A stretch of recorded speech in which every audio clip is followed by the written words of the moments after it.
예, 질문 있어요? 우리 콘드로스의 패러독스부터 다시 한번 좀 보고 오늘 얘기를 조금 더 하겠습니다. 콘드로스 패러독스는 그 그룹의 선호 관계가 트랜지티비티를 충족하지 못한다라고 하는 걸 이제 하는 것이다라고 얘기를 했었고요. 몇 가지 이그젬플을 통해서 확인을 할 수 있었습니다. 요거는 조금 이따 다시 한번 나오니까요. 한번 보고 얘기를 한번 더 하고 넘어가죠. 그러니까 하나의 이그젬플인데 3명으로 구성된 그룹이 있어요. 1, 2, 3가 이제 멤버들이고 그 다음에 대안이 얼터네이티브가 A, B, C 세 가지가 있습니다.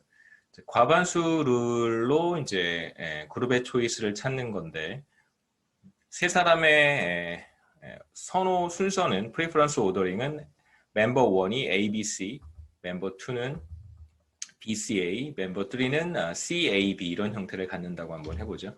그래서 지난 시간에 그러니까 라운드 라빈 토너먼트 경우에 A와 B가 경합하면 어떻게 되고 B와 C가 경합하면 어떻게 되는지 그래서 각각의 경우 우리가 경합을 하는 경우에 무엇이 이기는지에 대한 이야기를 했었고요. 그 결과 A는 그룹의 선호 관계입니다. 그룹의 선호에서는 개인의 선호는 기본적으로 합리성을 충족하잖아요. 완비성과 이행성을 충족하는데 그룹의 선호를 보면 A를 B보다 선호하고 그 다음에 B를 C보다 선호하고요. 그 다음에 이제 다시 C를 A보다 선호하는 이런 관계가 나타납니다. 그래서 세 사람이 이러한 선호 순서를 갖게 된다면 그렇다면 그룹의 선호는 이렇게 시클리컬하다 이런 표현을 우리가 봤었습니다. 그래서 이걸 이제 콘드로스의 패러독스라고 이야기를 했었고요. 순환하는 그룹 선호라고 하는 것은 이제 그룹의 선호가 이행성을 충족하지 못할 때, 다시 말하면 개인의 선호는 합리성을 충족합니다. 레셔널리티를 충족한다라고 하는데 이걸 이제 완비성, 뭐 컴패러빌리티 혹은 뭐 트랜지티비티 이렇게 우리가 이야기를 했었고요. 그래서 이행성을 충족하지 않는다면 그렇다면 이제 그룹의 선호가 순환한다 이렇게 우리가 이야기를 하고요. 앞서 제가 말씀드렸습니다. 그래서 그룹 멤버들의 선호가 완결성 혹은 뭐 완비성과 이행성을 충족한다고 하더라도 과반수 룰에 따라서 얻은 그룹의 선호는 트랜지티비티라고 하는 이행성을 충족시키지 못한다는 걸 우리 이제 에그젬플에서 봤고요. 이걸 우리가 콘드로스의 패러독스라고 이야기를 합니다. 지금 이제 우리가 어떤 특정한 경우, 특정한 상황을 사실 본 거잖아요. 그러니까 라운드 라빈 토너먼트라고 하는 메조리티 룰 하나를 살펴봤고 그 다음에 세 사람 멤버 1, 2, 3가 어떤 특정한 선호 순서를 갖는 경우 무슨 말이냐면 지금 우리가 콘드로스의 패러독스가 나타나는 경우는 아마도 이런 경우가 아닐까 두 가지 가능성을 생각해 볼 수 있어요. 첫 번째는 멤버들의 선호가 이렇게 생겼기 때문에 두 번째는 라운드 라빈 토너먼트 때문에 이 두 가지 가능성을 생각해 볼 수 있습니다. 그러니까 콘드로스의 패러독스가 왜 나타날까를 한번 생각해 보세요. 그러면 문제가 멤버들의 선호 순서에 있었을 수도 있습니다. 지난 시간에 우리가 봤던 것처럼 뭐 유해진, 홍진영, 지원우의 사례에서 봤던 것처럼 어떤 한 사람의 선호 순서가 조금 달라지면 그러면 그룹의 선택이 나타나지 않는다는 걸 우리가 봤었어요. 우선 선호 순서의 문제일 수도 있고 혹은 라운드 라빈 토너먼트라고 하는 이걸 이제 우리가 어떤 메커니즘이라고 부르는데요. 그러니까 이런 그 그룹의 선택을 그러니까 개인들의 선호를 합쳐서 그룹의 선택을 구성하는 그러한 방법, 그게 이제 우리가 기본적으로 알고 있는 뭐 다수결의 다수결의 원리라든가 혹은 뭐 과반수 룰이라든가 이런 것들인데 이걸 이제 우리가 일반적으로 메커니즘이라고 부릅니다. 그러니까 이 메커니즘이라는 건 무슨 뜻이냐면 서로 다른 개개인들의 어떤 선호를 다 합쳐서 대한민국의 선호 이런 걸 만들어 보겠다는 거죠. 혹은 뭐 서울여대 학생들 선호를 다 다른 선호를 갖고 있을 텐데 어떤 사안들에 대해서 그것들을 다 이렇게 하나로 뭉쳐서 어떤 서울여대의 선호 관계를 만들어 보고 싶은 거예요. 이제 그걸 메커니즘이라고 합니다. 그렇게 만들어가는 방법을 우리는 지금까지 어떤 하나의 방법, 메커니즘을 본 거죠. 라운드 로빈 토너먼트라고 하는 것. 그래서 여기에서는 선호 순서에서 어떤 문제가 생기는 것은 아닐지 한번 먼저 선호 순서부터 보죠. 그래서 컨드로세 패러독스를 일반화시킬 텐데 컨드로세 패러독스가 특정 사례에서만 나타나는 현상인 것인지, 예를 들어서 세 사람의 선호 순서 때문에 나타나는 현상인지 아니면 일반적인 상황에서도 나타날 수 있는 현상인지를 한번 확인해 보겠습니다. 우선 이건 그냥 한번 해보는 건데요. 큰 의미는 없습니다. 세 가지 얼터네이티브가 있는데 선호 순서는 다양할 수 있어요. 예를 들어서 A를 B보다 좋아하고 B를 C보다 좋아하는 경우 이것도 하나 가능하고요. 어떤 사람, 미스터 M의 경우에 그 다음에 이렇게도 생각해 볼 수 있고 A, C, B도 있고 B, A, C, B, C, A 순서대로 그 다음에 C, A, B, C, B, A 이렇게 찾아볼 수 있습니다. 그러니까 strict preference relation의 경우에는 이제 6가지밖에 없겠죠. 그러니까 강선호 관계에서는 6가지밖에 없습니다. 이제 무차별한 경우도 우리가 생각해 보면 쉽게 해볼 수 있을 거예요. A를 가장 좋아하고 나머지 2개는 무차별해요. 이것도 가능하죠. 그렇죠? 그 다음에 B를 가장 좋아하고 나머지 2는 무차별해요. C를 가장 좋아하고 나머지 2는 무차별해요. 이런 경우도 가능합니다. 그 다음에 이제 A를 가장 싫어하고 나머지 2는 무차별한 경우, B를 가장 싫어하고 나머지 경우 무차별한 거고, C를 가장 싫어하고 나머지 경우는 무차별한 경우, 이런 경우도 가능하고, 그 다음에 3가지 대안이 다 무차별한 경우, 이것도 가능합니다. 13가지 선호 순서가 가능해요. 그러니까 3가지 대안이 있으면 여러분은 어떤 선호 관계를 가질 수 있냐면 뭐 예를 들면 뭐 코카콜라, 펩시콜라, 스프라이트 3개가 있다고 한다면 이 3개에 대한 선호 순서는 이 13가지 중에 반드시 하나여야 되겠죠. 여러분의 선호가 여러분이 레셔널하다면 합리성을 충족한다면 13개 중에 하나를 갖게 되어 있습니다. 자, 이제 세 사람, 멤버 1, 2, 3 세 사람이 있었어요. 멤버 1은 이 13가지 중에 하나의 선호를 갖게 될 것이고 멤버 2도 마찬가지죠. 13가지 중에 하나를 가질 거고요. 같아도 상관없고 달라도 상관없습니다. 그냥 가질 수 있겠죠. 세 번째 사람도 13가지 선호 순서 중에 하나를 갖게 될 거예요. 그러면 세 사람이 가질 수 있는 선호 순서의 조합을 한번 찾아보면 13 곱하기 13 곱하기 13이죠. 그렇죠? 이건 그냥 조합입니다. 첫 번째 사람, 두 번째 사람, 세 번째 사람이에요. 그럼 모두 2197가지의 조합이 만들어질 거예요. 가능한 선호 조합이. 굉장히 많은 거잖아요. 그렇죠? 대안이 3개고 사람이 3명인데도 무차별한 경우까지 우리가 포함시켜 본다면 2000개가 넘는 조합이 나타난다는 거예요. 정말 어마어마한 거죠. 그렇죠? 그래서 무차별한 경우는 좀 빼고 생각을 해보겠습니다. 그래서 앞에 돌아가 보면 이 밑에 2줄은 빼고 생각해 보겠다는 거예요.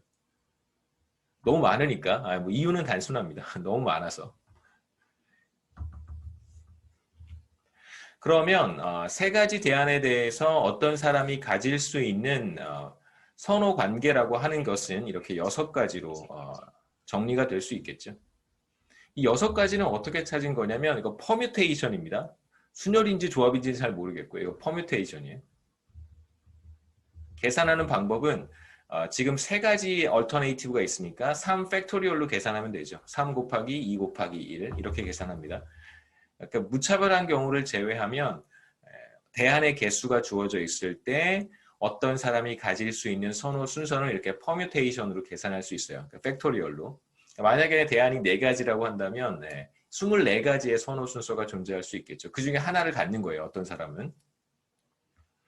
자, 이제 3사람이 있으니까 멤버 1, 2, 3 이 3사람이 가질 수 있는 선호 순서의 조합은 6 곱하기 6 곱하기 6입니다. 이건 이제 어떻게 계산한 거냐면 6의 3승이 되는 거죠. 이 3이 바로 멤버의 숫자고 이 6이 바로 한 사람이 가질 수 있는 이렇게 써볼까요? 이게 이제 다음 페이지에 나오긴 하지만 멤버의 숫자고요. 그 다음에 아래 6이 바로 가능한 선호 순서 프리퍼런스 오더링이죠. 선호 순서의 조합이에요. 그래서 한 사람은 6가지 중에 하나의 선호 순서를 가질 수 있습니다.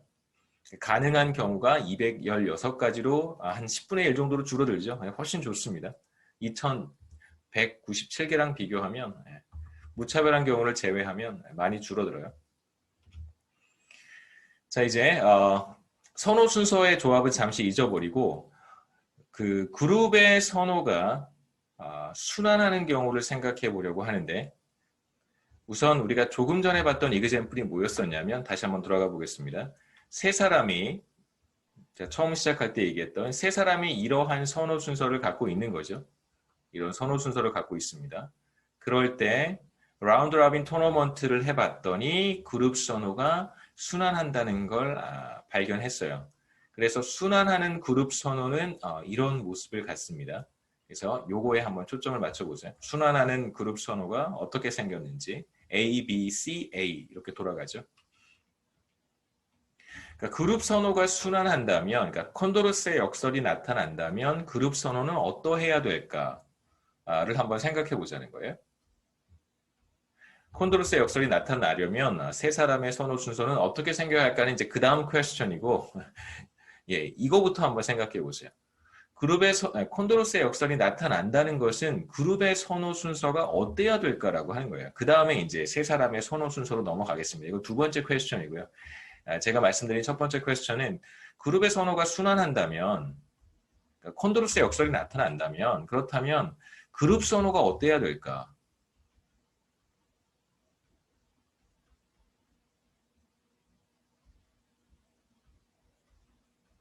그러니까 지금 첫 번째 케이스가 바로 우리가 봤던 케이스잖아요. 이러면 이제 그룹 선호가 순환하는 거예요. A, B, C, A, B, C, A, B, C 이렇게 가는 거죠. 그럼 또 뭐가 있을까요?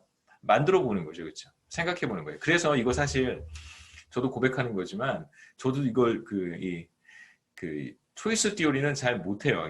굉장히 스마트한 사람들이 잘해요. 게임 이론이라든가 이런 논리적 사고, 그 다음에 수리적 사고, 그리고 그 가능한 경우들을 머릿속에서 금방 이렇게 매핑할 수 있는 능력을 가지고 있는 사람들이 있거든요. 제가 그런 사람 몇 명 알고 있어요. 그런 사람들이 굉장히 잘하지 저같이 이제 매크로하는 사람들은 잘 못해서 여러분들께 소개해 드리는 것은 정치경제학에서 굉장히 중요한 이론적 백그라운드이기 때문에 말씀드리는 거고요. 제가 이걸 잘해서 설명해 드리는 건 아니에요. 두 번째 케이스 한번 생각해 볼 수 있습니다. 그러니까 ABC, ABC 순서대로 가는 게 하나 있을 수 있고 그 다음에 이제 만들어 보는 거죠. 예. 뭐부터 시작해 볼까요? 아무거나 하나 시작해 보면 돼요. 뭐 B부터 시작해 봅시다. 근데 B 다음에 C가 오면 이건 이거랑 똑같은 거예요. 그렇죠? B 다음에 C가 오면 그건 케이스 1이 되니까 B 다음에 A가 오면 되는 거죠. 그렇죠? 지금 그룹 선호가 시클리컬한 경우를 한번 만들어내 보고 싶은 거예요. 그 다음에 이제 뭐가 오겠어요? 당연히 안 온 게 C가 남았으니까 C가 오겠죠. 그 다음에 이렇게 빙글빙글 도는 거예요. 이렇게 하나 만들어 볼 수 있어요. 그러니까 BAC, BAC 이렇게 가는 거죠. 그렇죠? 그럼 정확히 케이스 2를 만들어낼 수 있습니다. 자, 그런데 또 다른 경우가 있을 수 있을까? 이번엔 C부터 한번 시작해 보는 거예요. C부터 시작하려면 A는 써먹었으니까 오면 안 되고요. 그쵸? 여기 그 케이스 1이 되니까. 그럼 이제 B가 와야 되는데 C 다음에 B가 오는 건 케이스 2예요. 그렇기 때문에 이 다음에 올 수 있는 게 없어요.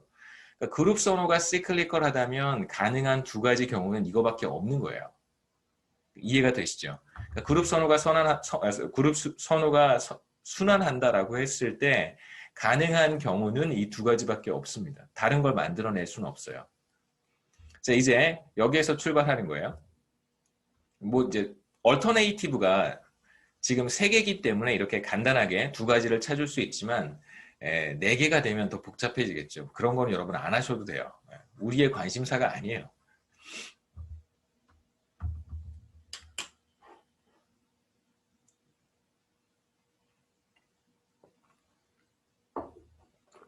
첫 번째 케이스는 우리가 오늘 시작할 때 봤던 그룹 선호가 순환하는 경우입니다. 이런 경우가 언제 만들어질 수 있을까? 돌아가 볼까요? 이제 그 다음 퀘스천은 뭐냐면 그룹 선호가 이렇게 되려면 개인의 선호 순서는 어떻게 생겨야 될까로 다시 돌아가는 거예요. 그룹 선호가 순환하게 만들어 놓고, 그렇죠? 제가 지금 무슨 작업을 하는지 아실 수 있을 것 같습니다. 그룹 선호가 순환하는 경우를 지금 찾았어요. 그 경우는 두 가지밖에 없어요. 케이스 1, 케이스 2를 찾았습니다. 그러면 케이스 1이 되려면, 라운드 로빈 토너먼트를 이용을 해서 케이스 1을 만들어내기 위해서는, 그러려면 예, 그러려면 개인의 선호 순서는 어떻게 생겨야 될까? 아까 이제 우리 두 번째 퀘스천입니다. 우리 근데 하나의 경우를 알고 있어요. 앞서 봤던 이그젬플입니다. 자, 보시죠. 그룹 선호가 이렇게 생기려면 어때야 되냐면요. 개인의 선호가 이렇게 생기면 돼요. 이거 한번 찾아보자는 거죠.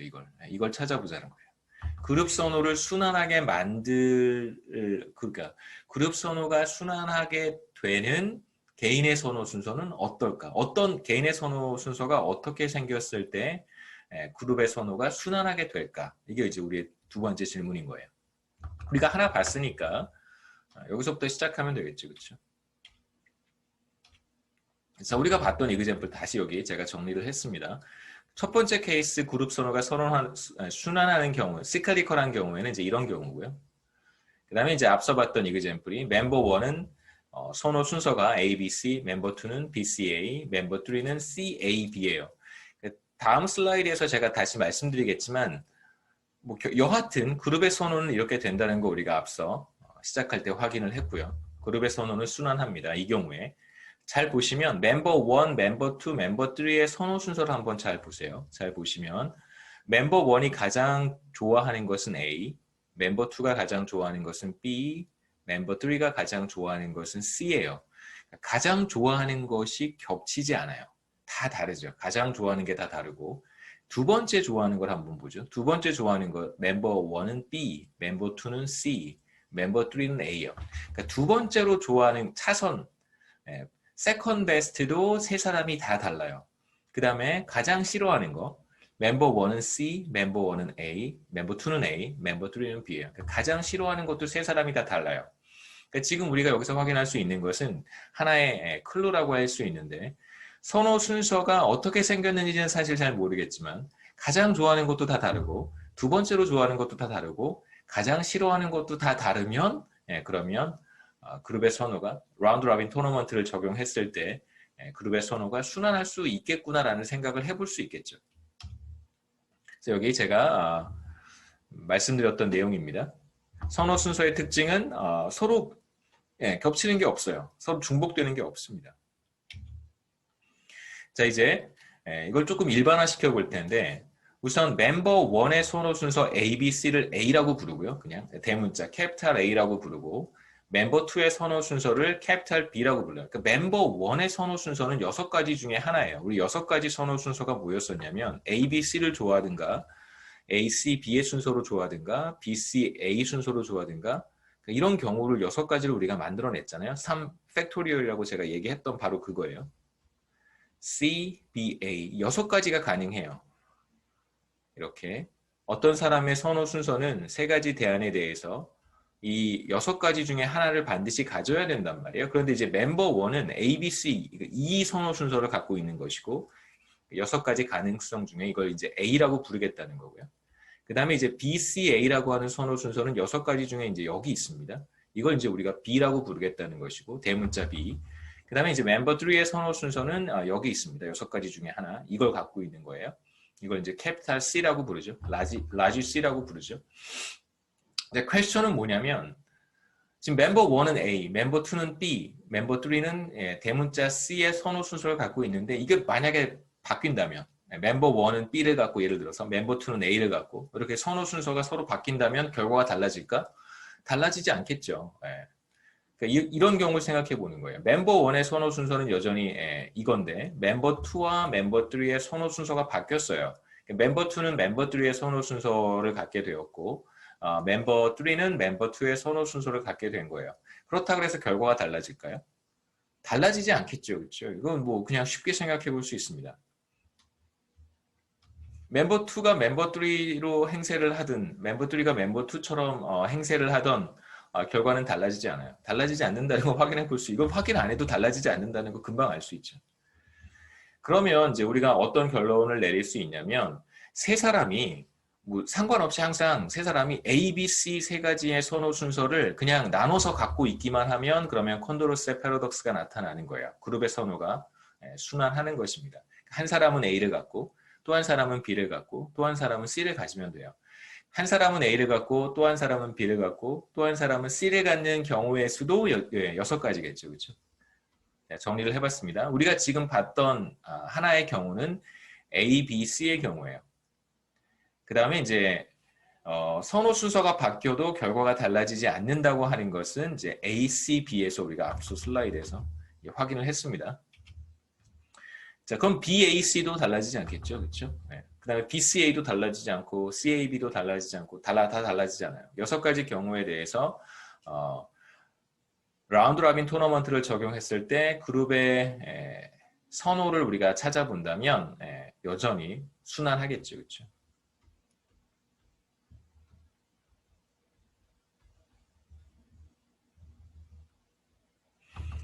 제가 지금 무슨 얘기를 하고 있는 거냐면 세 사람이 세 가지 대안에 대해서 가질 수 있는 선호 순서의 조합은 모두 얼마였었냐면 6 곱하기 6 곱하기 6이었었어요. 한 사람이 가질 수 있는 선호 순서의 경우의 수가 6가지였으니까 3 팩토리얼 6 곱하기 6 곱하기 6인데 이걸 합치면 이걸 계산해 보면 216가지잖아요. 그러니까 세 사람이 가질 수 있는 선호 순서의 조합은 모두 216가지인데 지금 우리가 하나의 이그젬플에서 봤던 건 바로 요거예요. 216가지 중에 하나의 경우에서 콘드로스의 역설이 나타난다는 걸 확인을 했고 이걸 이제 어떻게 확장을 했냐면 한 사람이 멤버 2와 멤버 3의 선호 순서가 달라지면 서로 이제 선호 순서가 이렇게 주고받는 거죠. 달라지면 여전히 콘드로스의 패러독스가 나타난다는 걸 우리가 확인한 거예요. 그럼 216가지 중에 2가지 경우에서 콘드로스의 패러독스가 나타날 거고요. 그럼 이제 조금 더 확장을 해서 어차피 세 사람이 뭐 멤버 1이든 멤버 2든 멤버 3든 아무 상관이 없으니까 A, B, C를 골고루 나눠 가지면 그러면 그냥 콘드로스의 패러독스가 나타나는 거죠. 그래서 이걸 확장해서 216가지 중에서 6가지 경우에 콘드로스의 패러독스가 나타나는 걸 확인을 한 거죠. 우리가 지금. 이게 바로 케이스 1에 대한 이야기입니다. 다시 돌아가서 제가 지금 했던 얘기는 이러한 그룹의 선호를 만들어주는 개개인의 선호 순서를 우리가 찾았고 그걸 이제 A, B, C라고 불렀어요. 한 사람은 A, 두 번째 사람은 B, 세 번째 사람은 C를 갖게 되면 라운드 라빈 토너먼트를 통해서 케이스 1의 그룹 선호를 우리가 얻게 된다는 걸 봤고 이 A, B, C를 세 사람이 적당히 나눠 가지는 방법은 모두 6가지예요. 그래서 216가지 중에서 6가지 경우에 콘드로스의 패러독스가 나타난다는 걸 확인을 했습니다. 그렇죠? 똑같은 작업을 또 한번 해보는 거예요. 두 번째 경우는 콘드로스의 패러독스가 나타날 수 있는 그룹의 선호 순서는 이런 건데 이렇게 되려면 개인의 선호 순서는 또 어떠해야 될까? 이건 좀 어렵다고 볼 수 있어요. 근데 그렇게 어렵게 생각하실 필요는 없습니다. 핵심은 뭐냐면 가장 중요한 포인트는 이거예요. 가장 좋아하는 대안이 세 사람이 다 다르고 두 번째로 좋아하는 대안이 세 사람이 다 다르고 가장 싫어하는 것이 세 사람이 다 달라요. 그렇다면 우리가 지금 얻은 결과를 얻을 수 있다는 거죠. 그렇죠? 거기에서 출발해 봅시다. 자, 이번에는 어떻게 해보냐면 이 선호 순서, 이 preference relation의 방향을 이렇게 뒤집어 보는 거예요. 부등호 바꾸듯이. 이렇게 있는 것을 이렇게 한번 바꿔보자는 거죠. 바꿔보겠습니다. 그러니까 이게 지금 우리가 처음에 봤던 이그젬플에서 멤버 1의 선호 순서고 우리 이그젬플에서 봤던 거예요. 여기에서 이제 출발해 보는 거죠. 선호 관계를 이렇게 뒤집는 거예요. 이렇게 뒤집었습니다. 그래서 멤버 1은 이제 CBA 순서를 갖고 뒤집었으니까 멤버 2는 ACB가 되고요. 이제 멤버 3는 BAC가 됐어요. 보시면 자 한번 비교해 보시죠. 여기 지금 우리가 첫 번째 이그젬플에서 봤던 선호 순서와 겹치는 건 하나도 없어요. A, B, C 여기 나타나지 않죠. 그렇죠? 얘와 얘를 비교해 보자는 거예요. 이건 우리가 첫 번째 이그젬플에서 봤던 겁니다. 우리가 오늘 강의 시작할 때 이 선호 순서 이걸 우리가 A라고 불렀고 이걸 B라고 불렀고 이걸 C라고 불렀는데 A, B, C 중에 어떤 것도 여기랑 겹치지 않아요. 완전히 다른 선호 순서예요. 6가지 중에 완전히 다른 지금 선호 순서 3가지를 또 뽑아낸 거죠. 그렇죠? 6가지 제가 다시 한번 적어보죠. A, B, C가 있었고 A, C, B, B, A, C, B, C, A 그 다음에 C, A, B, C, B, A 이렇게 6가지 가능한 선호 순서가 있을 수 있잖아요. 대안이 3가지인 경우에 무차별한 경우를 우리 다 제거하고 그러면 앞서 봤던 첫 번째 이그젬플에서 우리가 생각했던 것이 바로 얘고요. 얘가 바로 멤버 1. 얘는 어디 있냐면 BCA 지워주죠. 그 다음에 얘는 어디 있냐면 CAB 여기 있어요. 그 다음에 CBA가 바로 얘고요. 그 다음에 ACB가 바로 얘고 BAC가 바로 얘예요. 자, 이렇게 그러니까 지금 여러분 이걸 그 극단적인 상황을 생각하실 필요는 없습니다. 그러니까 뭐냐면 다 다른 선호 순서를 반드시 가져야 된다라고 생각할 필요는 없어요. 그러니까 무슨 뜻이냐면 이런 경우도 가능하다는 거예요. 멤버 1 A를 갖고요. 멤버 2도 A를 갖고 멤버 3도 A를 가질 수 있어요. 이것도 가능한 거예요. 이거 배제하지 마시고 세 사람이 반드시 다 선호 순서가 달라야 된다? 라고 생각하실 필요는 없어요. 근데 지금 우리가 왜 달라야 된다라고 생각하고 있냐면 그래야지만 그룹 선호가 순환하게 될 거거든요. 그러니까 그룹 선호가 순환하게 되는 경우를 지금 찾고 있는 거라고 생각하셔야 돼요. 반드시 이래야 된다고 생각하실 필요는 없습니다. 여하튼 나머지 세 가지 경우 우리가 6가지 중에서 생각하지 않았던 세 가지 경우가 바로 이 경우라고 할 수 있겠죠. 여하튼 우리가 첫 번째 케이스 1에서 봤던 선호 순서와는 전혀 다른 선호 순서 세 가지를 우리가 보고 있는 거예요. 마찬가지로 멤버 1이 가장 좋아하는 거, 멤버 2가 가장 좋아하는 거, 멤버 3가 가장 좋아하는 거 선호, 대안 서로 다 다르고요. 나머지도 다 같습니다. 왜냐하면 우리가 A, B, C라고 하는 선호 순서로부터 이거 선호 관계를 뒤집어서 만들어낸 거기 때문에 당연히 겹치는 게 없어요. 가장 좋아하는 거, 두 번째 좋아하는 거, 가장 싫어하는 거 겹치는 게 없습니다. 그렇다면 이제 우리는 아마도 이러한 선호 순서를 세 사람이 나눠 갖고 있다면 이걸 이제 D, E, F라고 한번 해보죠. 한 사람은 D, 한 사람은 E, 한 사람은 F라고 하는 선호 순서를 갖고 있다면 라운드 라빈 토너먼트를 통해서 얻게 되는 그룹의 선호 관계는 어떠할지 한번 해보죠. A와 B가 경합하면 멤버 1은 B를 선호하고요. 멤버 2는 A를 선호하고 멤버 3는 B를 선호합니다. 그러면 이제 B가 2명이고 A가 1명이니까 B가 이기겠죠. 그렇죠? 그 다음에 B와 C가 경합하는 경우에는 B와 C가 경합할 때 멤버 1은 C를 좋아하고요. 그 다음에 멤버 2는 마찬가지로 C를 좋아하고 멤버 3는 B를 좋아해요. 그러면 이제 C가 이길 거예요. 세 번째로 A와 C가 경합하는 경우를 한번 생각해 보죠. A와 C가 경합하면 멤버 1은 C를 더 좋아하고 멤버 2는 A, 멤버 3는 A를 더 좋아해요. 그렇죠? A와 C가 경합하는 경우에는 멤버 2는 A를 더 좋아하고 멤버 1은 C를 더 좋아하죠. 그래서 A가 이깁니다. 그래서 살펴보면 C에서 출발하면 C는 B보다 좋고요. 그룹 선호 관계에서 B는 A보다 좋고 그럼 이제 C가 A보다 좋아야 되는데 A가 C보다 좋아요. 그래서 이렇게 순환하는 그룹의 선호를 우리가 얻을 수 있습니다. 근데 단순하죠. 그렇죠? 이런 경우도 그룹 선호가 순환한다는 걸 확인할 수 있어요. 똑같은 로직을 그대로 적용하는 거예요. 멤버 1이 가지고 있었던 이건 이제 A를 뒤집어서 만든 거죠. A를 뒤집어서 만든 게 D고 B를 뒤집어서 만든 게 E고 C를 뒤집어서 만든 게 F인데 마찬가지로 D, F를 그냥 한 사람씩 가지고 있으면 되는 거예요.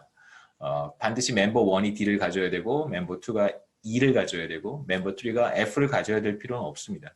세 사람이 그냥 적당히 나눠 갖고 있으면 되는 거죠. 그렇죠? 그래서 가능한 경우의 수는 6가지. 앞서 우리가 봤던 A, B, C를 나눠 갖는 경우도 6가지였고 D, E, F를 나눠 갖는 경우도 6가지예요. 그래서 216가지의 가능한 선호 순서 조합 가운데 지금 12가지를 봤는데 그 12가지에서 콘드로스의 패러독스가 나타난다는 걸 확인할 수 있어요. 그렇죠? 그러면 216가지의 선호 순서 조합 가운데 단 12가지의 경우에서만 콘드로스의 패러독스가 나타나는 것일까? 라고 우리가 생각해 볼 수 있겠죠. 다른 가능한 경우는 없을까? 없어요. 216가지 중에서 우리가 지금 찾은 게 12가지잖아요. 그렇죠? 12가지를 빼면 나머지가 204개가 돼요. 나머지 경우의 수. 뭐 예를 들면 한 사람은 A를 갖고 두 번째 사람 A, 세 번째 사람 A 이렇게 갖는 경우. 그렇죠? 혹은 A, D, E 이렇게 갖는 경우도 있을 거고 매우 다양할 거예요. 그렇죠? 그런 경우들 모두 204가지가 남아 있는데 과연 이 경우에도 콘드로스 패러독스가 나타날까? 나타날까요? 나타나지 않습니다. 그래서 콘드로스 위너라고 하는 개념을 여러분들한테 소개를 할 텐데 콘드로스 패러독스가 나타나지 않으면 그러면 반드시 그룹 초이스가 있겠죠. 그렇죠? 콘드로스 패러독스 때문에 그룹 초이스가 나타나지 않는 거잖아요. 앞으로 돌아가 보면 59페이지에서 계속 이 순환하게 되면 어떤 대안도 다른 두 대안을 과반수로 이기지 못하는 거예요. 지금 콘드로스의 역설이라고 하는 것은 다시 말하면 그러니까 그룹의 선호가 순환하는 것이 콘드로스의 역설인데 이걸 또 다르게 우리가 해석해 보면 다른 어떤 대안을 과반수로 이길 수 있는 유니크한 대안이 존재하지 않는 거죠. 계속 돌아가니까.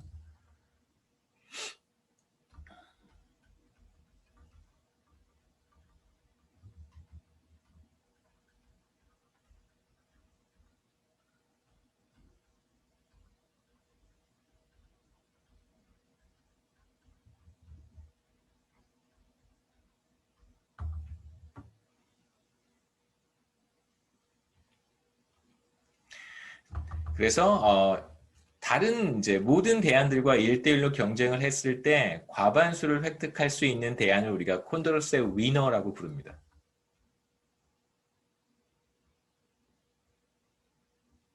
그래서 콘드로스의 위너, 콘드로스의 패러독스는 여러분 기억하고 계시면 좋겠어요.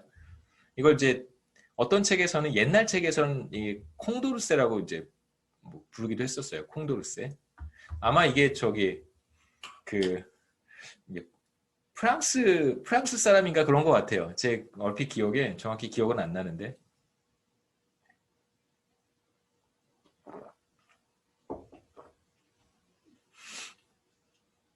그래서 모두 216가지 중에서 204가지의 경우에는 이제 우리가 일관성을 갖는 그룹의 선호를 만들어낼 수 있다는 뜻입니다. 그룹 선호가 순환하지 않으니까 트랜지티비티를 충족하는 그룹 선호를 이제 우리가 찾아낼 수 있다는 뜻이고요. 그 다음에 이제 이걸 또 우리가 일반화를 해야 되겠죠. 지금 세 사람의 경우에 세 가지 대안을 가지고 얘기를 했는데 과연 대안의 개수가 많아지고 얼터네이티브 후보가 많아지고 그 다음에 투표를 하는 사람들, 예를 들면 유권자라고 할 수 있겠죠. 투표를 하는 사람들의 숫자도 굉장히 많아진다면 그러면 문제는 굉장히 복잡해질 것이고 어쩌면 콘드로스 패러독스가 나타나는 경우가 굉장히 많을 수도 있을 거예요. 이제 그러한 상황을 생각해 볼 수 있습니다. 그래서 이 경우에 콘드로스의 위너를 만들어낼 수 있는지 찾을 수 있는지 그 다음에 과반수룰이라고 하는 것이 대부분의 경우에 일관성을 갖는 완비성과 이행성을 충족하는 그러한 그룹의 선호를 만들어낼 수 있을까? 다시 말하면 순환하지 않은 그룹의 선호를 찾아낼 수 있을까? 일단 몇 가지 이제 계산을 한번 해보죠. 우선 그룹의 멤버 숫자를 n이라고 한번 해보죠. 그 다음에 대안의 개수를 m이라고 해보겠습니다. n은 이제 사람 유권자들의 숫자라고 할 수 있고요. 멤버들의 숫자. 그 다음에 이제 m은 대안의 숫자예요. 후보의 수, 후보. 얼터네이티브입니다. 이거 이제 보터라고 그룹 멤버라고 해보죠. 그룹의 멤버들. 그러니까 우리가 앞서 봤던 것이 이제 3명, 그 다음에 대안의 개수가 3이었었어요. 그러면 대안의 개수가 3이라는 얘기는 이제 무차별한 선호 관계는 우리가 무시하고 3이라는 얘기는 가능한 선호 순서가 모두 6개 존재한다고 우리가 이야기를 했었어요. 6개. 이건 어떻게 계산하냐면 3팩토리얼입니다. 그럼 일반적으로 무차별한 선호 관계는 제외하고요.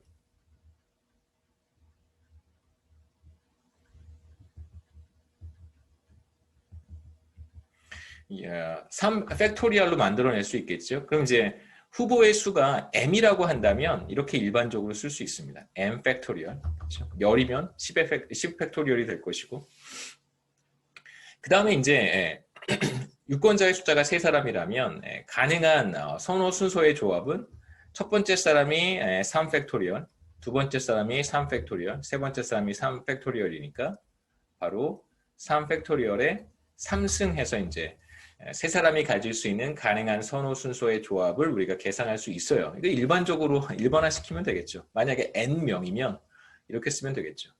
n 팩토리얼에 n승. 무시무시한 숫자가 될 거예요. 그렇죠?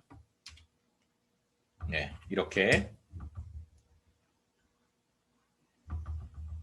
이게 바로 그룹 멤버들의 수가 n이고 선택 가능한 대안의 수가 m일 때 n명이 가질 수 있는 선호 순서의 조합은 무지무지 많아지는 거죠. 무차별한 경우를 제외했음에도 불구하고.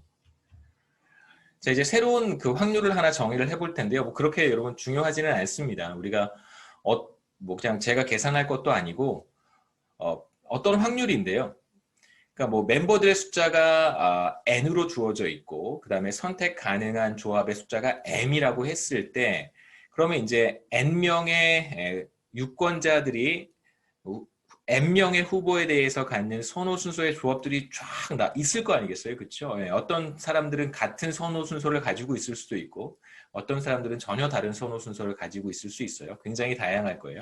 그게 바로 n 팩토리얼의 n승이 되고 이게 바로 이제 우리가 앞서 봤던 216가지의 선호 순서라고 할 수 있고요. 그 다음에 이제 콘도르세 패러독스가 나타나는 경우를 찾아볼 수 있겠죠. 우리가 찾았던 것이 모두 12가지였었습니다. n이 3이고 m이 3인 경우에. 근데 일반화 시켰을 때는 이걸 우리가 알 수가 없겠죠. 그렇죠? 네. 근데 이제 이걸 계산한 사람이 있어요. 라이커 교수라고요. 네. 밑에 보시면 라이커가 실제로 계산을 다 했습니다. 계산하는 방법이 있어요. 네. 우리가 봤던 것이 바로 이거예요. 0.056이라고 하는 값이 뭐냐면 216분의 16일 거예요. 대충 계산해 보면 그러면 이제 0.056이 나옵니다. 가로축으로 가면서 변하는 것은 이렇게 가면서 변하는 것은 이제 n이 늘어나는 경우라고 할 수 있고 그러니까 선택을 하는 멤버들의 숫자가 늘어나는 것이고요. 그다음에 이쪽으로 가면 얼터네이티브가 늘어나는 거예요. 보시면 이렇게 쭉 보면 이 안에 있는 확률들이 바로 가능한 선호 순서의 조합들 중에서 콘도르세 패러독스가 나타나는 선호 순서의 경우의 수예요. 그러니까 앞서 제가 정의했던 바로 이 값입니다. 그러니까 쉽게 얘기하면 그룹의 초이스가 존재하지 않을 확률이라고 생각하면 되겠죠. 그러니까 콘도르세 패러독스가 나타날 확률 혹은 조금 직관적으로 우리가 이해해 본다면 그룹 선호를 찾을 수 없을 확률 이렇게 생각해 보시면 돼요. 그래서 3, 3이면 대체로 웬만해서는 그룹의 선호를 어렵지 않게 찾을 수 있을 거예요. 95%의 확률로 그룹의 초이스를 우리가 찾을 수 있는데 만약에 여기에서 대안의 숫자가 늘어나게 되면 그러니까 3에서 6으로만 늘어나도요. 콘도르세 패러독스가 나타날 확률은 20%까지 상승하고 후보의 숫자가 더 많아지면 이제 1로 가요. 그러니까 못 찾아내 그룹 초이스가 존재하지 않는다고 볼 수 있죠. 그러니까 콘도르세 패러독스는 항상 나타나는 거예요. 대안의 숫자가 굉장히 많아지면 그런데 반대로 얼터네이티브는 한 3개 정도인데 이쪽 가로 방향으로 한번 읽어보죠. 얼터네이티브는 3개인데 유권자들의 숫자가 그러니까 멤버들의 숫자가 굉장히 많아진다면 무한대로 가도 콘도르세 패러독스가 나타날 확률은 10%도 되지 않아요. 웬만해서는 그룹 초이스가 나타난다고 우리가 이해하면 되겠죠. 그렇죠? 그래서 관건은 이게 유권자들의 숫자가 늘어날 때 후보의 숫자를 적절하게 컨트롤할 수 있다면 우리가 그룹 초이스를 쉽게 찾아낼 수 있을 거예요. 너무 많은 선택지가 있어서는 안 된다는 뜻입니다. 우리가 그룹 초이스를 만들어내고 싶다면 혹은 합리성을 갖는 그룹 선호를 우리가 만들어내고 싶다면 그렇다면 너무 많은 선택지가 있어서는 안 될 것이다. 이런 메시지를 우리가 얻을 수 있겠죠. 그래서 대안의 수가 여기에서 이제 대안의 수가 m이 증가하면 콘도르세 패러독스가 나타날 가능성이 이제 매우 빠르게 상승한다는 걸 확인할 수 있어요.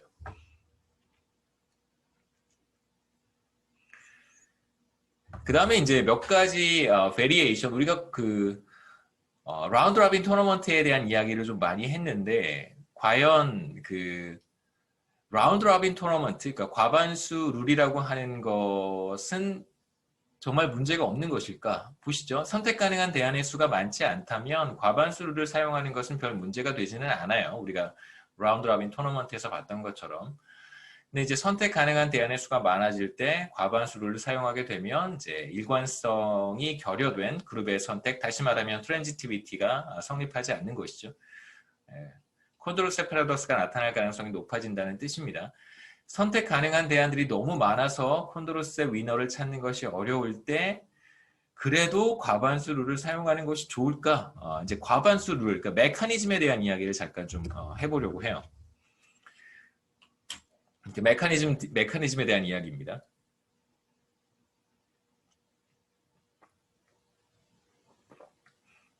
이렇게 이해하시면 좋겠어요. 선택 가능한 대안들이 너무 많을 때, 그러니까 선택지가 너무 많은 거예요. 그럴 때는 우리가 어떤 그러니까 이런 경우라고 볼 수 있겠죠. 이런 경우에 이런 경우. 얼터네이티브가 너무 많은 경우에는 웬만해서는 그냥 컨드로세 패러독스가 나타나는 경우잖아요. 이런 상황에서도 계속 머저리티 룰을 고수하는 것이 좋을까? 뭐 쉽게 말하면 선택지가 너무 많은데 우리 계속 다수결하자라고 얘기하는 거와 되게 비슷한 거예요. 그러니까 뭐 과반수로 나올 때까지 우리 계속 해보자. 뭐 이런 상황입니다. 그게 과연 그 좋은 방법일까? 결론은 그렇지 않다는 거예요. 선택지가 많을 때는 메커니즘을 바꿀 필요도 있어요. 그 예를 여기에서 제가 보여드리겠습니다. 여기에서 이제 시그니컬 머저리티라고 하는데 뭐 얘기 우리가 계속 해왔던 것처럼 콘돌세 패러독스를 의미하는 것이고요. 과반수를 계속하면 계속 빙글빙글 도는 거예요. 끝까지 우리가 어떤 결론을 도출할 수 없습니다. 그룹의 초이스를 찾을 수 없다는 뜻이고요. 자, 이제 얼마 전에 트럼프 대통령이 이거 제가 만들어낸 이야기예요. 청와대를 방문한 뒤 떠나면서 실수로 $1,000를 흘리고 갔습니다. 그럴 뿐이 아니죠. 그렇죠? 트럼프 대통령은 절대. 청와대는 이 돈을 서울시에 기부했고 서울시는 $1,000를 어떻게 나눠 가질지 고민하고 있어요. 서울시 의회는 3명의 시의원들로 구성이 되어 있는데 그렇지 않죠. 저도 이번에 알았어요. 서울시 의원이 서울시장 당선됐다며 알았어요. 100명이 넘는다는 걸 알았습니다. 3명의 시의원들로 구성이 되어 있고 그냥 우리가 편하게 그냥 3명이 100명이라고 생각해도 괜찮겠죠. 그래서 3분의 1은 어떤 지역을 대표하고 또 3분의 1은 어떤 지역을 대표하고 나머지 3분의 1은 또 어떤 지역을 대표한다. 라고 한번 생각해 보겠습니다. 그래서 3명이라고 제가 이야기한 거고요. $1,000로 어떻게 나눌지를 이제 결정을 해야 돼요. 그다음 3명의 시의원들은 각각 한 명은 강북, 한 명은 강남, 한 명은 강변을 대표하고 있다. 라고 이제 한번 해보죠. 그리고 이제 세 사람의 시의원은 자신이 속한 지역의 이해관계를 대변할 수밖에 없습니다. 그러니까 더 많은 돈을 자신의 어떤 지역구라고 할 수 있겠죠. 지역구에 가져가게 된다면 다음 선거에서 재선될 가능성이 높아질 거예요. 모든 정치인들의 최우선 목표는 뭐냐면 당선이잖아요. 그렇죠? 네. 두 번째 목표는 재선이에요. 세 번째 목표는 삼선이죠. 그렇죠? 계속 하는 거예요. 정치인들의 그 궁극적인 목표는 끊임없이 권력을 잡는 것입니다. 여하튼 더 많은 돈을 지역구에 가져간다면 재선에 성공할 가능성이 높아지기 때문에 이제 그렇게 할 인센티브가 굉장히 강하다라고 이제 우리가 한번 생각해 보죠. 과반수 룰 그대로 우리가 적용을 할 거예요. 이제 투표 방법은 조금 제가 변형을 하겠지만 프로세스를 제가 조금 변형을 하겠지만 기본적으로 과반수 룰이에요. 어떤 두 개의 안건이 이렇게 올라오면 강북, 강남, 강변이 투표를 하고 두 표를 얻은 대안이 이기는 거죠. 강북과 강변이 A를 선택하고 강남이 B를 선택했으면 A라고 하는 대안이 채택이 되는 거예요. 똑같이 머저리티를 우리가 사용하겠습니다. 다만 뭐가 조금 다르냐면요. 계속해서 누구든 새로운 대안을 이렇게 상정할 수 있어요. 그러니까 계속해서 투표가 이루어지는 거예요. 끝나지 않습니다. 그 라운드 라빈 토너먼트 방식인데 누구라도 대안을 만들어낼 수 있어요. 생각해 보세요. 이제 $1,000를 3명이 나눠 갖는 경우인데 나눠 갈 수 있는 경우의 수는 무한대예요. 그렇잖아요. $1,000 돈 나눠 갖는 거니까 나눠 가질 수 있는 방법은 무한대입니다. 가장 공정한 게 뭔지 모르겠지만 가장 페어하게 3분의 1씩 나눠 갖는 경우도 생각해 볼 수 있지만 그게 머저리티 룰에 의해서 반드시 채택되지 않는다는 걸 제가 여기서 보여드릴게요. 여기서 이제 여러분 이 이그젬플을 보면서 느끼는 바가 굉장히 많을 거라고 저는 생각합니다. 현실 경제에 시사하는 바도 굉장히 많고요. 제가 따로 설명하진 않겠지만 각 지역구가 가져가는 돈의 크기를 S의 강북, 쉐어라고 생각하시면 돼요. S의 강북, S의 강남, S의 강변이라고 표현을 할 거고요. 반드시 두 조건이 충족이 되어야 돼요. 반드시 S의 뭐 something은 0보다 작은 값을 가질 수는 없겠죠. 뭐 못 받으면 못 받았지 마이너스 값을 가질 수는 없어요. 뱉어낼 수는 없습니다. 두 번째는 이세 시의원이 가져가는 돈을 합치면 절대 $1,000보다 클 수는 없어요. 뭐 또 다른 어떤 펀드가 있어서 그 돈을 나눠 갖는 것은 아닙니다.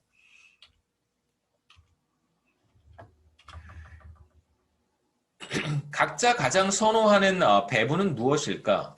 당연히 강북시의원은 자기가 다 가져가는 게 제일 좋고요. 그 다음에 강남의원은 자기가 다 가져가는 게 좋고 0, 1000, 0이겠죠. 보시죠. 1000 땡땡이 제일 좋고요. 강북 의원한테는. 강남 의원한테는 0, 1000, 0이 제일 좋고 그 다음에 강변 시의원한테는 땡땡 1000이 제일 좋겠죠. 자기가 다 가져가는 게 자기가 제일 좋은 거예요. 이게 베스트입니다. 자, 공정한 배분이 가능할까? 공정한 배분은 $333 33센트씩 가져가는 걸 거예요. 뭐 1센트는 어떻게 할지 잘 모르겠습니다만 그냥 뭐 정확히 똑같이 3분의 1 한다고 생각해 보시죠.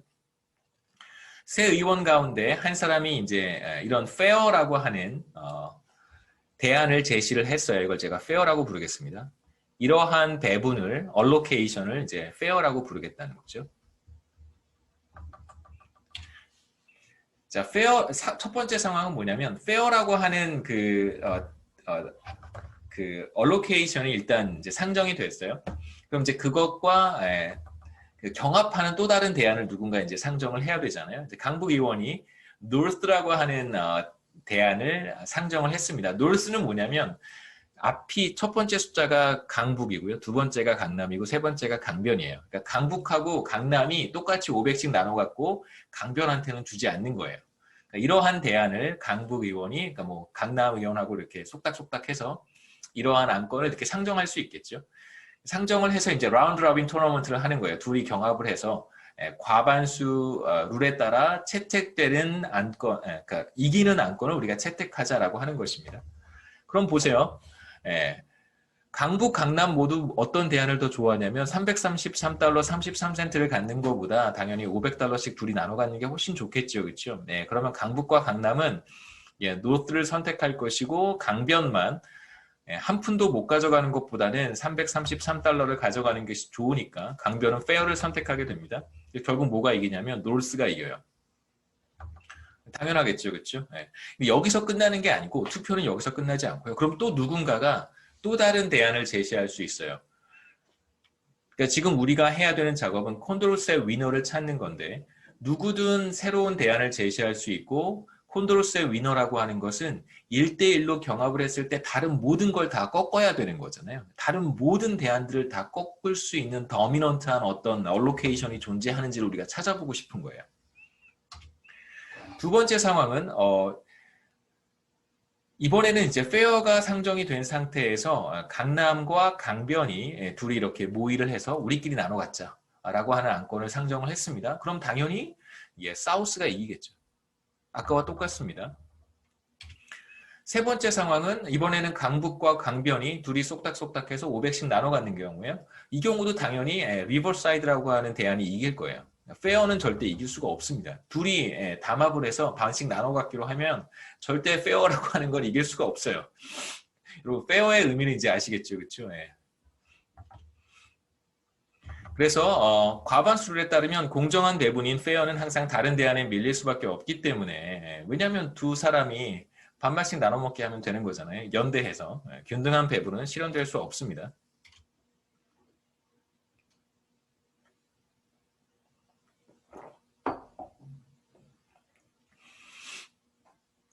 두 의원이 연대해서 다수를 형성할 경우에는 두 의원이 모두 과반수를 형성할 수 있기 때문에 무조건 다수가 되고요. 자, 이런 경우에 콘도로스의 위너가 존재할까? 존재할 수도 있고 존재하지 않을 수도 있습니다. 이제 계속해서 상황을 살펴보죠. 투표는 이제 더 이상 새로운 제안이 나오지 않을 때까지 계속되는 경우에, 그러니까 어떠한 대안을 제시를 하더라도 이길 수 없을 때 투표가 종료가 되겠죠. 계속 누구든 자유롭게 새로운 대안을 제시할 수 있습니다. 무한히 계속되는 거예요. 뭔가 이렇게 더미넌트한 얼로케이션이 나오기 전까지는 시작해 보죠. 제로 단계에서 첫 번째 상정된 것은 페어예요. 3분의 2씩 나눠 갖는 거예요. 그런데 이제 1단계에서 강북과 강남이 짜고 500씩 나눠 갖기로 했습니다. 이러한 대안을 제시를 하면 보셨죠? 당연히 노스 사우스가 이겨요. 그래서 이제 페어 얼로케이션은 나가리가 됐습니다. 노스 사우스만 이렇게 남아 있어요. 그럼 이제 누군가가 또 다른 대안을 제시할 수 있어요. 생각해 보니까 강변은 지금 하나도 받지 못하는 상황이잖아요. 네, 노스 사우스가 지금 이겨서 남아 있으니까 강변 의원이 이렇게 뭐 다른 사람과 상의하지 않고 0, 700, 300을 적어서 올린 거예요. 자기는 300만 갖고 강남한테 700을 몰아준 거죠. 왜냐하면 지금 강남은 강북하고 500씩 갖고 있는 상황이잖아요. 지금 이게 남아있는 상태예요. 그래서 강변이 자기 조금 갖고 강남한테 몰아주기를 선택한 거예요. 이렇게 해서 상정을 했습니다. 그럼 이제 강남이 흔들리겠죠. 500을 갖는 것보다 700을 갖는 게 더 좋으니까. 그럼 당연히 라운드 라빈 토너먼트를 하면 당연히 리버사이드 2가 이겨요. 그럼 이제 이가 나가리가 되겠죠. 그렇죠? 생각해보니까 이제 강북이 하나도 갖지 못하니까 다시 이제 페어한 얼로케이션을 제시를 한 거예요. 공정하면서 제시를 했습니다. 3분의 2씩 나눠 가는 거. 비교해보면 사실 강변 의원이 700, 300을 제시했었단 말이에요. 그렇죠? 이렇게. 근데 강변 의원이 생각해보니까 자기가 많이 희생을 해서 강남한테 몰아주기를 했는데 이 페어 얼로케이션을 보니까 자기가 조금 더 많이 가져갈 수 있어요. 그러면 강북 의원이 제시한 페어 얼로케이션을 지지를 하겠죠. 물론 강남은 싫어합니다. 700에서 300, 3분의 1로 줄어들 테니까. 그래서 페어한 얼로케이션이 제시가 되면 당연히 페어가 이겨요. 다시 돌아온 거예요. 한 바퀴 돌아서 다시 페어로 왔습니다. 4단계, 그럼 당연히 다음 단계에서는 또 비슷한 일이 벌어질 거예요. 그래서 $1000를 세 사람이 나누는 문제는 결국 과반수룰의 순환 문제로부터 자유로울 수 없어요. 그러니까 이게 바로 우리가 조금 전에 제가 말씀드렸던 것은 뭐냐면 대안이 굉장히 많아지면 자연스럽게 콘드로세 패러독스는 나타날 수 있어요. 그건 어쩔 수 없습니다.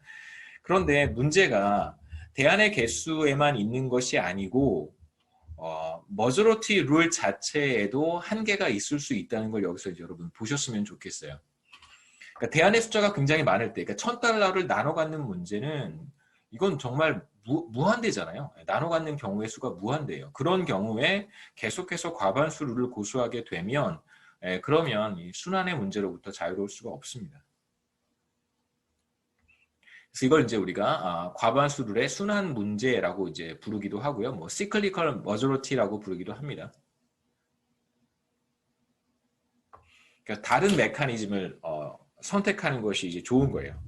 그러니까 여러분 우리가 이제 일상생활에서 뭐 실제로 정치를 하시는 분들도 그렇고 국회 같은 경우 생각해 보시면 되겠죠. 국회 같은 경우 이제 본회의에 어떤 안건을 상정을 해서 표결 처리를 한다고 하잖아요. 그래서 뭐 과반수 이상 제적의원 혹은 제적의원의 과반수 이상이면 이제 그 법안을 통과시키는데 그게 웬만하면 다 괜찮은 거예요. 그렇죠? 웬만하면 우리가 지금 아까 봤듯이 라이커 교수가 만들어준 테이블 이렇게 보면 대안의 개수가 많지 않으면 웬만하면 문제가 다 스무드하게 넘어갈 수 있어요.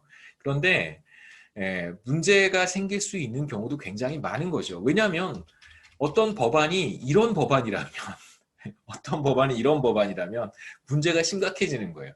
어떤 법안이 이런 법안이에요. 그러니까 이건 나눠 가질 수 있는 경우의 수가 굉장히 많은 법안인 거예요. 그러니까 미세 조정이 가능한 그런 법안이 상정이 되면 그러니까 예를 들면 비정규직보호법 같은 경우 왜 2년이냐? 2년 1개월도 있고 2년 2개월도 있을 수 있고 3년도 있을 수 있고 4년도 있고 굉장히 많잖아요. 그렇죠? 이런 미세 조정이 가능한 경우에는 얼로케이션의 경우의 수가 굉장히 많은 경우에는 국회 본회의 표결 처리할 때 뭐 과반수면 통과시키자라고 하는 논의가 이거 말도 안 되는 거예요.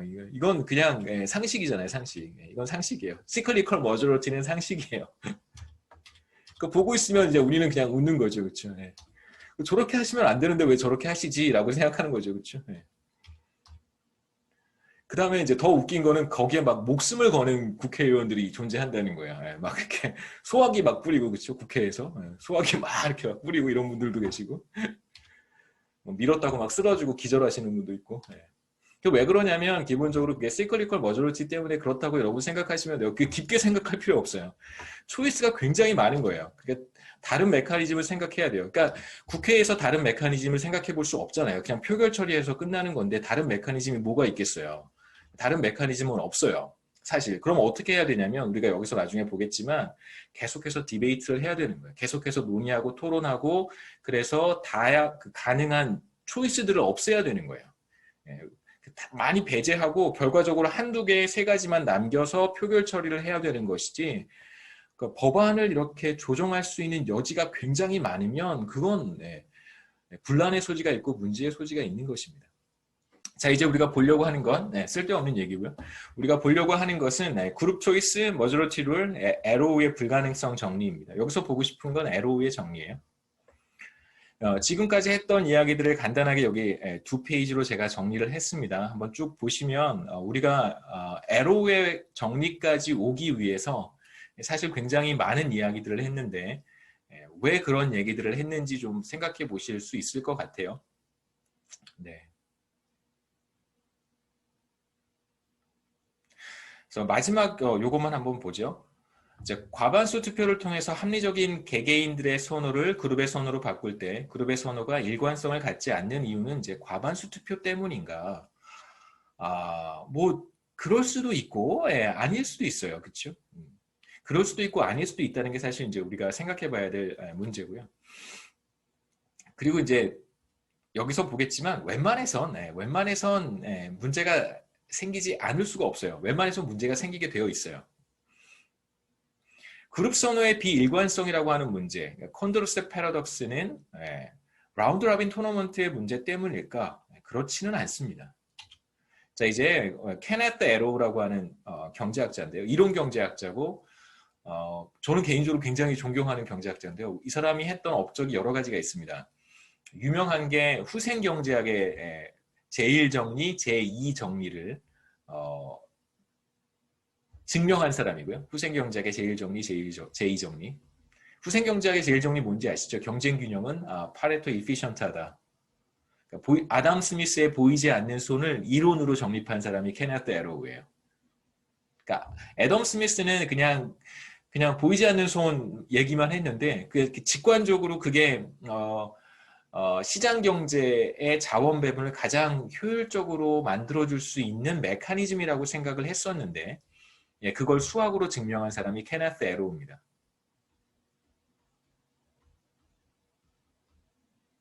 그래서 이제 케네트 에로우가 아마 노벨 경제학상을 3번째가 4번째로 받았을 거예요.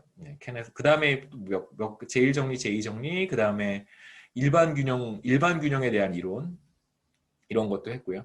일반 균형 이론.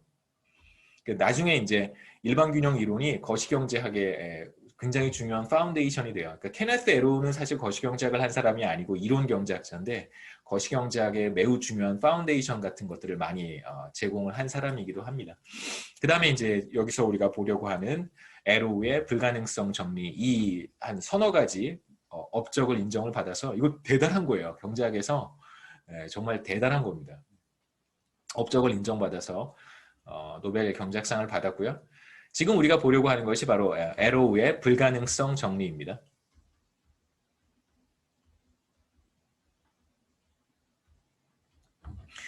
에로우는 이제 우리가 지금까지 했던 얘기들은 개인의 손으로 이렇게 다 취합해서 그룹의 선호를 한번 만들어 보자는 거잖아요. 그렇죠? 근데 그렇게 해서 그룹의 선호를 만들어 보면 그룹의 선호는 합리적이지 못한 경우가 너무 많은 거예요. 개개인들은 여러분들은 다 합리적이에요. 여러분들은 항상 최선을 다해서 합리적인 선택을 합니다. 뭐 그게 이제 좋고 나쁘고의 문제를 떠나서 기본적으로 여러분 다 합리적이에요. 주어진 정보 내에서 최선을 다해서 선택을 해요.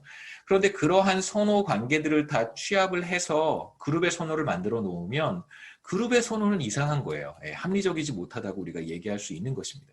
그러니까 배가 산으로 가는 것이죠. 개개인들은 다 배를 잘 조작할 수 있는데 그 사람들이 모이면 이제 배가 산으로 갈 수도 있는 거예요. 그러한 상황을 보는 것입니다.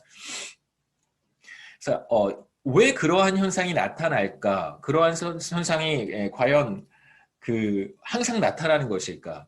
아니면 어떤 특수한 환경 때문에 나타나는 것일까를 굉장히 많이 고민을 했고 에로우가 이제 네 가지 최소 조건이라고 하는 걸 제시를 했습니다. 미니멀 컨디션스라고 하는 건데요. UPID 제가 하나씩 설명을 해드릴게요. UPID라고 하는 네 가지 최소한의 조건을 충족을 시키면서 개개인들, 합리적인 개개인들의 선호를 다 취합을 했을 때 그룹의 선호는 일관성을 갖지 못한다는 거예요. 그러니까 가장 최소한의 조건만 적용을 했음에도 불구하고 개인의 선호를 적용을 했을 때 그룹의 선호를 만들어 보면 문제가 항상 생기는 거예요. 그러니까 이게 생기지 않는 것이 아니다라고 생각하시면 됩니다. 말이 좀 장난처럼 들릴 수도 있는데 완전 무결하지 않다는 거예요. 그렇게 생각하시면 됩니다. 완전 무결하지 않다는 거예요.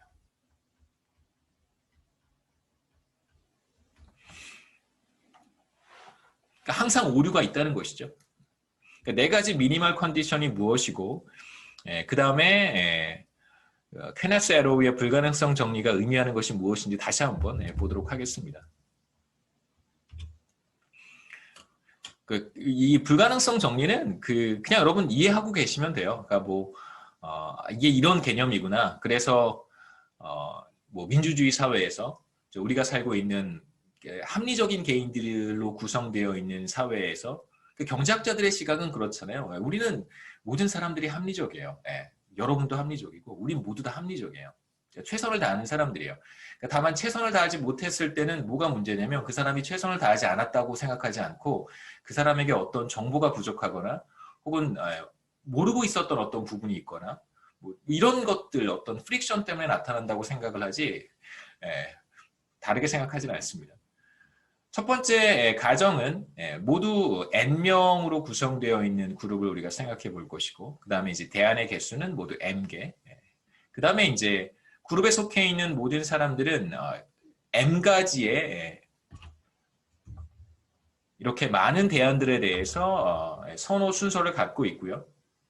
그 다음에 이제 개인의 선호는 우리가 얘기했던 것처럼 rationality condition, 비교 가능성 혹은 완비성과 이행성을 충족합니다. 그래서 모든 사람은 합리적이에요. 이런 의미에서 모든 사람은 합리적입니다.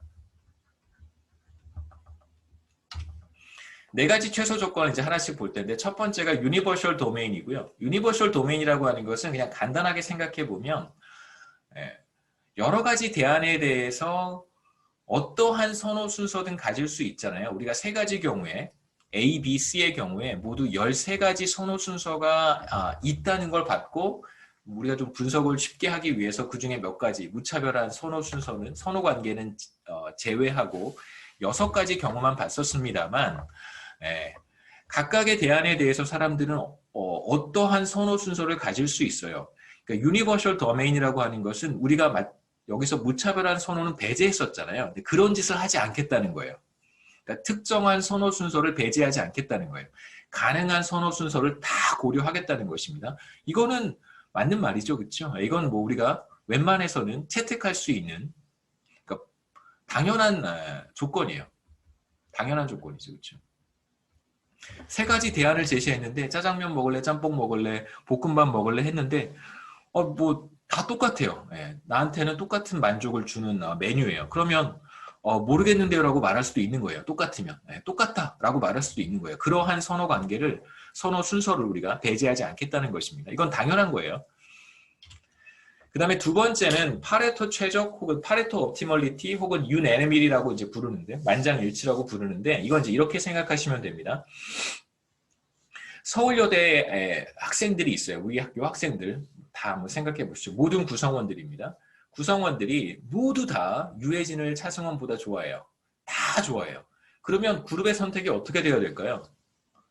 메커니즘 같은 거 생각해 보실 필요 없습니다. 그러니까 뭐 과반수를 할 건지 이런 거 생각할 필요 없어요. 그런 거 지금 생각하는 단계가 아니라 개인의 선호가 이럴 때 그룹의 선호는 어때야 될까를 생각하는 거예요. 그냥 모든 사람이 다 유해진을 차승원보다 좋아한다면 당연히 서울여대도 유해진을 차승원보다 좋아해야 되겠죠. 그렇죠? 이거 당연한 거예요. 우리가 무슨 과반수라든가 뭐 이런 거 생각하지 않습니다.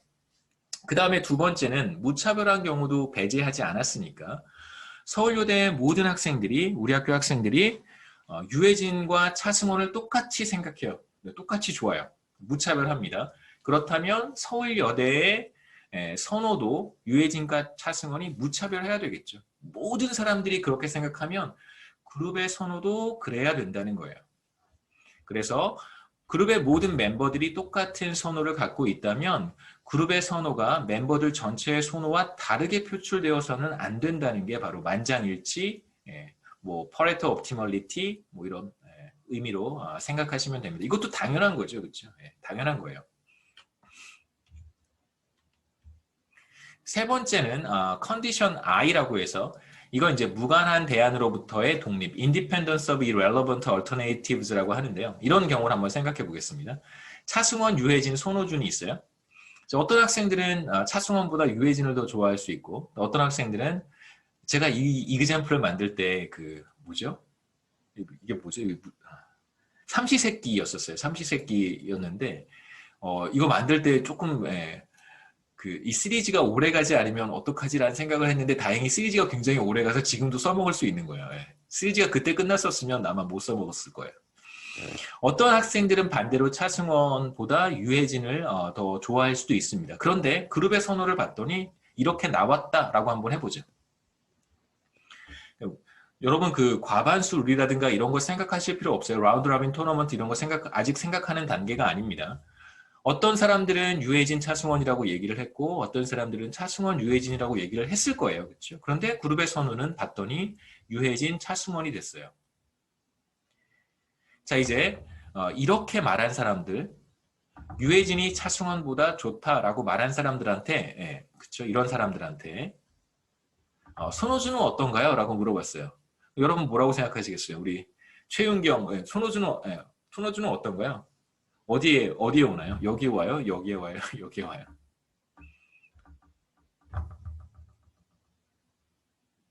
나에게 손호준이란? 맨 여기? 끝이요. 맨 끝? 맨 끝? 네. 손호준이 여기 온답니다. 자, 그럼 문제는 유해진과 차승원의 선호 순서가 달라지진 않죠. 손호준이 들어온다고 해서 갑자기 차승원이 유해진보다 좋아지지는 않을 거예요. 그쵸? 맞죠? 네. 이게 바로 무관한 대안으로부터의 독립입니다. 나는 여전히 유해진이 차승원보다 좋아요. 손호준이 들어왔어요. 손호준이 제일 마지막이에요. 그렇다고 해도 유해진과 차승원의 순서가 바뀌지 않는다는 거예요. 그렇죠? 최윤경 학생은 이렇게 얘기를 했어요. 유해진, 차승원, 손호준입니다. 손호준이 들어왔을 때 여기에 오는 사람도 있을 수 있고 여기에 오는 사람도 있을 수 있겠죠. 그렇죠? 하지만 중요한 건 뭐냐면 유해진과 차승원의 순서가 달라지면 안 된다는 거예요. 그게 첫 번째입니다. 그 다음에 또 어떤 학생들이 있었냐면 차승원을 유해진보다 좋아한다라고 대답하는 학생들도 있었어요. 그러면 이 학생들한테 똑같이 물어봤을 때도 손호준은 여기 있거나 여기 있거나 여기 있어야 돼요.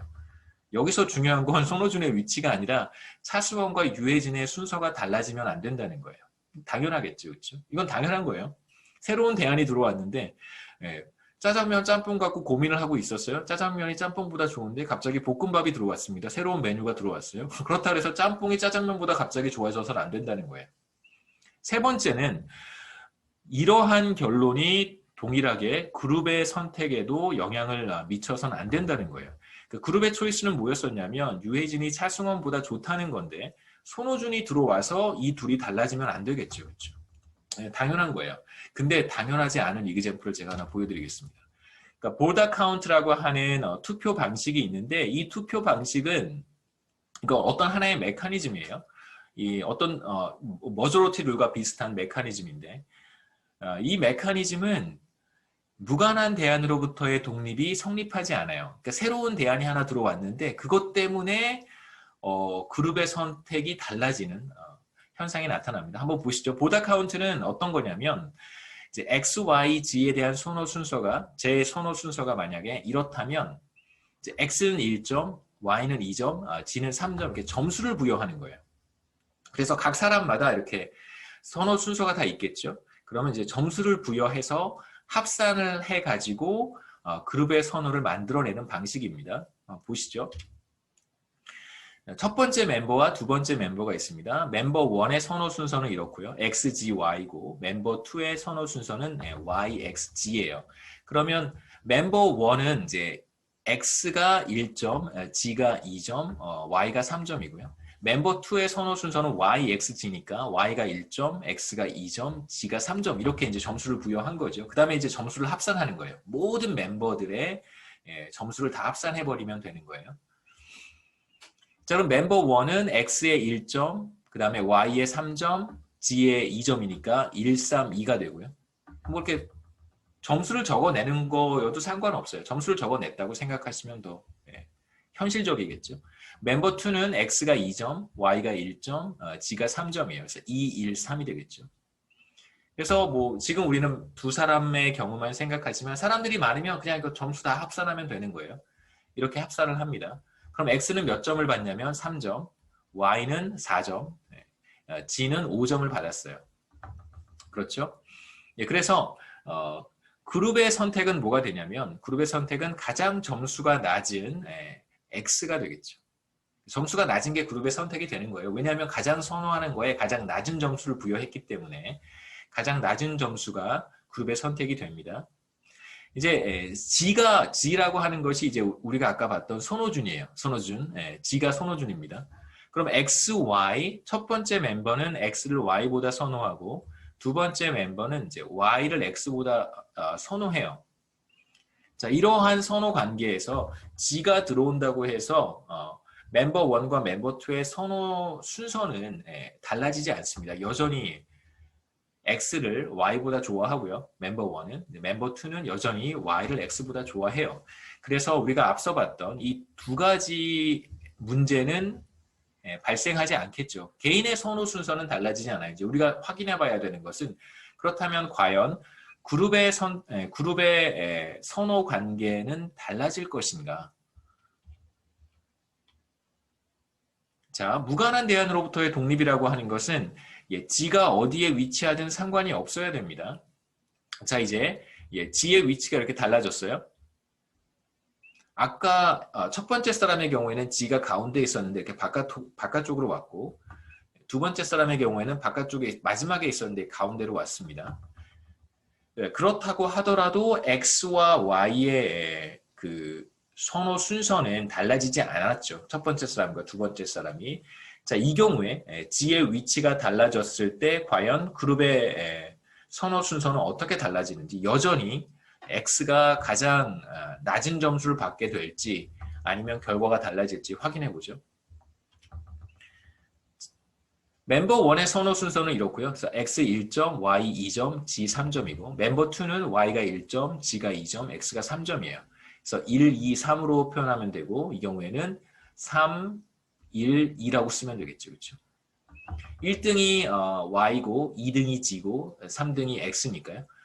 자, 더해보면 X는 4점, Y는 3점, 그 다음에 G는 5점이 돼요. 그래서 가장 낮은 점수를 얻는 게 이 경우에는 3점이 됩니다. 3점, 가장 낮은 점수를 얻는 게 이거 Y가 돼요. 그러니까 지금 G의 위치가 어디 있는가에 따라서 그룹의 선택이 달라지는 걸 확인할 수 있는 거죠. 그러니까 G라고 하는 것이 비교해 보세요. 이렇게 위치를 하게 되면 G가 여기에 있으면 그룹의 선택은 X가 되고요. G가 여기에 오면 그룹의 선택은 이제 Y가 되는 거예요. 그러니까 어떤 대안이 들어왔을 때 개인들의 선호 순서는 달라지지 않았는데 지금 그룹 선호 순서가 달라질 수 있잖아요. 이 경우에 그러니까 보르다 카운트라고 하는 어떤 메커니즘의 경우에는 무관한 대안으로부터의 독립이 성립하지 않는 예라고 할 수 있습니다. 그래서 무관한 대안으로부터의 독립이라고 하는 것이 무엇인지 여러분 이걸 통해서 보셨으면 좋겠고 무관한 대안으로부터의 독립이라고 하는 조건이 그렇게 그 엄격한 조건은 아니라고 하는 것도 생각해 볼 수 있을 거예요. 그렇죠? 이제 마지막이 조금 중요합니다. 마지막은 non-dictatorship이에요. 비독재성. 이거는 우리 에로우의 불가능성 정리에 많이 등장하는 단어예요. 독재라고 하는 표현을 뭐 그렇게 시어리스하게 생각할 필요가 없어요. 많은 사람들이 요즘 어떤 사람들이 독재라고 하면 굉장히 민감하게 반응하는데 이건 그냥 우리가 쓰는 단어입니다. 트라우마가 있는 분들이 좀 있는 것 같아요. 그렇죠? non-dictatorship은 뭐냐면 자, 이런 경우를 생각해 보시죠. 서울여대 모든 사람들은 죄송합니다. BTS. 함부로 BTS 이름을 제가 거론을 해서. BTS를 아이유보다 선호한다고 한번 해보죠. 딱 한 사람 빼고, 예, 문해소를 빼고. S는 이제 모든 구성원들의 집합이라고 생각하시고요. 여기서 이제 문해소를 빼는 거예요. 예, 저 빼고 서울여대 모든 구성원들이 BTS를 아이유보다 좋아합니다. 그런데 이제 문해솔은 아이유를 BTS보다 더 좋아해요. 문해솔의 선호예요. 서울여대 모든 사람들의 선호입니다. 문은 빼야 돼요. S에서 문해솔은 빼야 돼요. 저도 서울여대 구성원이니까. 자, 그러면 여러분 어때야 될 것 같으세요? 그룹의 초이스는 어때야 될까요? 그룹의 선호는 어때야 될 것 같으세요? 서울여대 구성원들이 다 BTS를 아이유보다 좋아하는데 문해솔 한 사람만 아이유를 BTS보다 좋아해요. 그렇다면 그룹의 선호는 어때야 될까요? 어때야 될 것 같으세요? 그냥 뭐 아마도 이렇게 돼야 되겠죠, 그렇죠? 아마도. 그런데 딕테이터가 존재한다면 이렇게 된다는 거예요. G라고 제가 표시를 했습니다. 다른 사람은 다 그렇지 않다고 하는데 저 혼자 그렇다라고 하고 그게 그룹의 선호가 된다면 제가 딕테이터가 되는 거예요. 딕테이터는 뭐 이렇게 대단한 게 아닙니다. 그렇죠? 우리 컨텍스트에서의 딕테이터는 다른 사람의 선호를 다 뒤집어 엎을 만한 그런 사람, 딕테이터예요. 다른 그룹의 모든 멤버들의 선호를 지배하는 하나의 멤버가 바로 딕테이터입니다.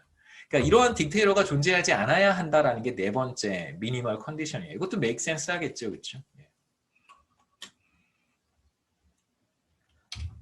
자, 이제 에로의 불가능성 정리라고 하는 건 뭐냐면요. 지금 얘기했던 유니버셜 도메인, 그 다음에 파레토 옵티멀리티, 뭐 만장일치, 그 다음에 무관한 대안으로부터의 독립, 그 다음에 non dictatorship, UPID라고 하는 조건은 쭉 보셨지만 대체로 우리가 수긍할 수 있는 가장 기본적인 조건들이에요. 근데 이러한 조건을 충족하는 메커니즘은 사실상 존재하지 않습니다. 그러니까 그룹의 선호가 일관성을 갖도록 해주는 어떠한 메커니즘이 사실 존재하지 않아요. 무슨 뜻이냐면 UPID를 다 만족하면서 우리가 그룹의 선호를 만들어 보면 반드시 어떤 경우에는 콘드로셋 패러독스가 나타난다는 거예요. 그러니까 콘드로셋 패러독스를 완전히 우리가 피할 수 없다는 뜻입니다. 그러니까 빙글빙글 도는 그룹의 선호가 빙글빙글 도는 현상이 언제든 나타날 수 있는 거예요. 그러니까 굉장히 엄격한 어떤 조건들이 들어오지 않는다면 그렇다면 항상 그룹의 선호가 그룹의 선택이 나타나지 않는 경우가 항상 존재할 수 있다는 뜻입니다. 이렇게 써보죠.